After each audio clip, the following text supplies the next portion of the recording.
juri yang terhormat, perkenalkan, nama saya Anindita Lavarisa. Saya bersekolah di SDN Jurumudi Sadi.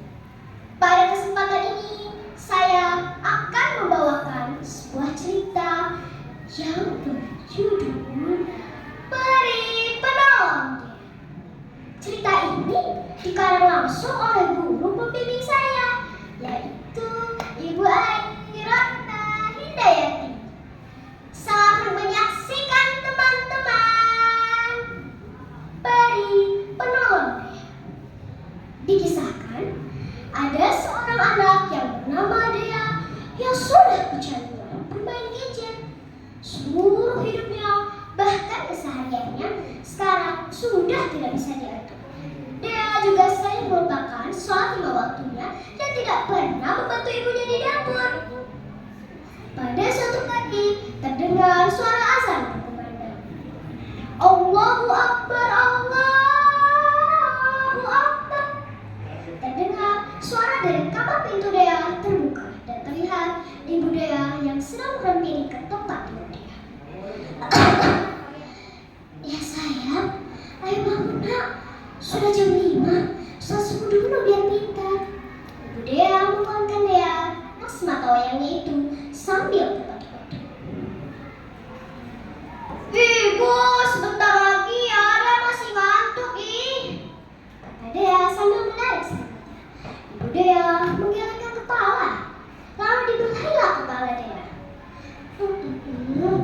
Nanti kamu terlambat ke sekolahnya, Dea. Dea tetap tidak menghiraukan perkataan ibunya dan malah terus berpikir. Itulah kebiasaan buruk Dea. Semakin hari, semakin malas dan tidak disiplin. Dan dampak dari semua itu, nilai-nilai pelajaran Dea menurun. Dan Dea juga semakin malas dalam belajar. Sepanjang hari, kalau di rumah, kerjaan Dea hanya bermain gadget sampai larut malam. Pada suatu hari, ibu Dea memanggil Dea sambil menunjukkan sepucuk kertas kepada Dea. Dea, sini dulu. Ada apa ini Dea? Ibu dipanggil sama guru kamu Bu Dewi. Kamu terancam tidak naik kelas ya Dea. Dan kamu juga tidak pernah mau dengarkan omongan ibu Dea. Dea duduk di sofa dengan muka muram dan hati yang sedih. Ibu, apa-apaan sih marah-marah gak jelas? Aku gak ada apa-apa kok, kata Dea dengan suara yang sedikit terbata-bata. Kamu terancam tidak naik kelas, Dea. Perjuangan ibu hanya sia-sia, tidak ada artinya. Ini karena kamu selalu dan selalu main HP terus, Dea. Ibu Dea menangis.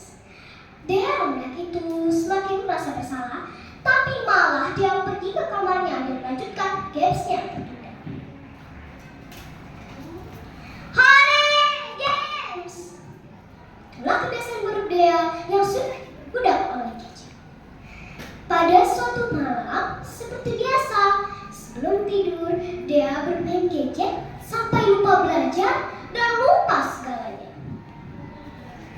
Hai, games over!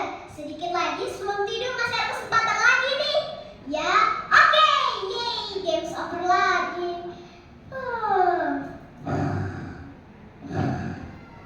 Tanpa disadar, dia akan tidur dengan HP yang masih ada di tangannya. Dan karena keasikan main games, dalam tidurnya, Dea bermimpi bertemu dengan seorang bercantik.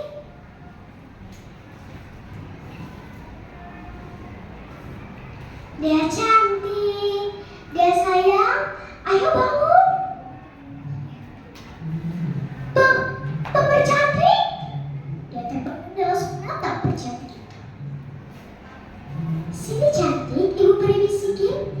Apakah kamu sudah siap kehilangan ibu kamu untuk selama-lamanya? Maksud ibu peri apa?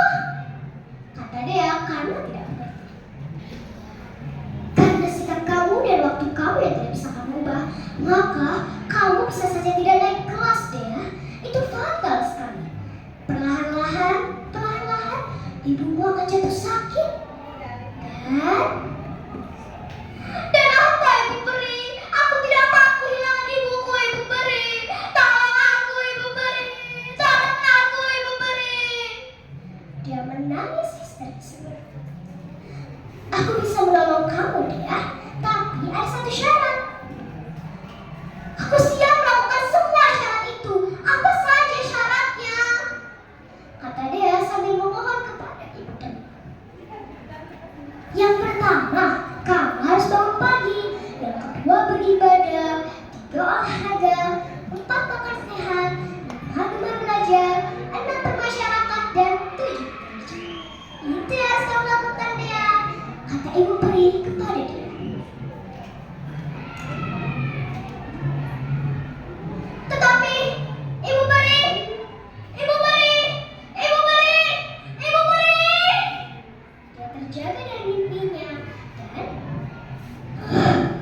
Rupanya aku cuma bermimpi. Dia melihat ke arah jam bekernya, jam tepat menunjukkan 04.30. Namun dia masih memikirkan tentang mimpinya. Aduh, tapi apa yang dimaksud dengan syarat yang saya lakukan setiap hari? 1 bangun pagi, 2 beribadah, 3 olahraga, 4 makan sehat, 5 gemar belajar, 6 bermasyarakat, 7 tidur cepat. Aduh, apa ya? Aha, aku sudah tahu. Terima kasih Ibu Peri. Aku berjanji akan selalu melakukan syarat-syarat itu setiap hari. Dia bergegas bangun dari tempat tidur, lalu mengambil wudhu dan sholat. Dia tahu ibunya belum bangun karena masih kurang sehat. Dia juga membuat sarapan sederhana lalu diantar kepada ibunya. Ibu, diminum dulu ya tehnya, keburu dingin loh, kata Dea kepada ibunya. Ibu Dea yang melihat itu terheran-heran. Tidak biasanya dia melakukan itu kepada ibunya. Dea anak ibu, terima kasih ya nak. Ibu istirahat saja, biar semua pekerjaan ini Dea yang mengurus ya. Terima kasih ya nak. Sudah, aku masih ada waktu sebelum berangkat ke sekolah. Aku harus sarapan lalu siap-siap. Setelah beres, dia berpamitan kepada ayah dan ibunya. Dan sejak bermimpi bertemu dengan Ibu Peri, dalam hati dia selalu melakukan 7 syarat itu dan mengingatkannya. Dia juga sering melakukan gerakan senam beliau pagi dan setiap hari. 1. Bangun pagi, 2. Beribadah, 3. Olahraga, 4. Makan sehat, 5. Gemar belajar, 6. Bermasyarakat, 7. Tidur cepat agar besok tak terlambat. Dan dia juga tidak pernah bermain gadget hingga malam. Dan apakah pernah dia bangun siang? Tidak pernah. Dan ternyata saat kenaikan kelas, dia memperoleh peringkat pertama. Betapa bahagianya ayah juga ibu